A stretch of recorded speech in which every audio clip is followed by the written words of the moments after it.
ನಮಸ್ಕಾರ ಸ್ನೇಹಿತರೆ. ಚಿತ್ರರಂಗದಲ್ಲಿ ಯಶಸ್ಸು ಸಾಧಿಸುವ ನಟರು ಬೇರೆ ಭಾಷೆಗಳಲ್ಲಿ ತಮ್ಮ ಅದೃಷ್ಟ ಪರೀಕ್ಷಿಸಿಕೊಳ್ಳುತ್ತಾರೆ.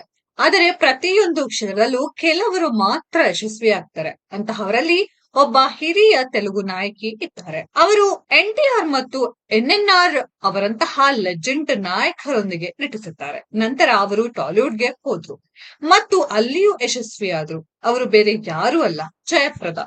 ಜಯಪ್ರದಾ ಅವರ ನಿಜವಾದ ಹೆಸರು ಲಲಿತಾ ರಾಣಿ. ಅವರು ಆಂಧ್ರ ಪ್ರದೇಶದ ರಾಜಮಂಡ್ರಿಯಲ್ಲಿ ತೆಲುಗು ಕುಟುಂಬದಲ್ಲಿ ಜನಿಸಿದರು. ಆಕೆಯ ತಂದೆ ಒಬ್ಬ ಚಲನಚಿತ್ರ ನಿರ್ಮಾಪಕ.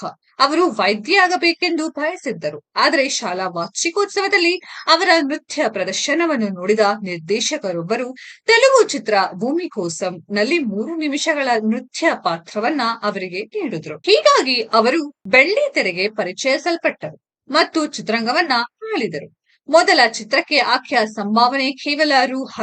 ಆದರೆ ಆ ಸಣ್ಣ ಪಾತ್ರವೇ ಜಯಪ್ರದಾ ಅವರ ಹಣೆಬರಹವನ್ನೇ ಬದಲಾಯಿಸಿತು. ಪ್ರಮುಖ ನಿರ್ದೇಶಕರು ಮತ್ತು ನಿರ್ಮಾಪಕರ ಗಮನ ಸೆಳೆದ ನಂತರ ಅವರು 1976ರ ಹೊತ್ತಿಗೆ ತೆಲುಗಿನಲ್ಲಿ ಅಗ್ರ ನಾಯಕಿಯಾದ್ರು. ಜಯಪ್ರದಾ ಅವರ ವೃತ್ತಿಪರ ಜೀವನವು ಎಷ್ಟೇ ಯಶಸ್ವಿಯಾಗಿದ್ದರೂ ಅವರ ವೈಯಕ್ತಿಕ ಜೀವನವು ಕಷ್ಟಗಳಿಂದ ತುಂಬಿದೆ. 1985ರಲ್ಲಿ ಈ ಚಲನಚಿತ್ರ ತಾರೆ ಉದ್ಯಮದಲ್ಲಿ ಅತಿ ಹೆಚ್ಚು ಸಂಭಾವನೆ ಪಡೆಯುವ ನಟಿಯಾಗಿದ್ದಾಗ ಐಟಿ ಇಲಾಖೆ ದಾಳಿ ನಡೆಸಿತು. ಆ ಸಮಯದಲ್ಲಿ ನಿರ್ಮಾಪಕ ಮತ್ತು ಅವರ ಆಪ್ತ ಸ್ನೇಹಿತ ಶ್ರೀಕಾಂತ್ ನಹತಾ ಅವರ ಬೆಂಬಲಕ್ಕೆ ನಿಂತರು. ಅವರ ಸ್ನೇಹ ಕ್ರಮೇಣ ಪ್ರೀತಿಗೆ ತಿರುಗಿತು. ಆದರೆ ಶ್ರೀಕಾಂತ್ ನಹತಾ ಈಗಾಗಲೇ ವಿವಾಹಿತರಾಗಿದ್ದು 3 ಮಕ್ಕಳಿದ್ದಾರೆ. ಫೆಬ್ರವರಿ 1986ರಲ್ಲಿ ಜಯಪ್ರದಾ ಶ್ರೀಕಾಂತ್ ಅವರನ್ನ ವಿವಾಹವಾದರು. ಆದರೆ ಶ್ರೀಕಾಂತ್ ತನ್ನ ಮೊದಲ ಪತ್ನಿಗೆ ವಿಚ್ಛೇದನ ನೀಡಲಿಲ್ಲ.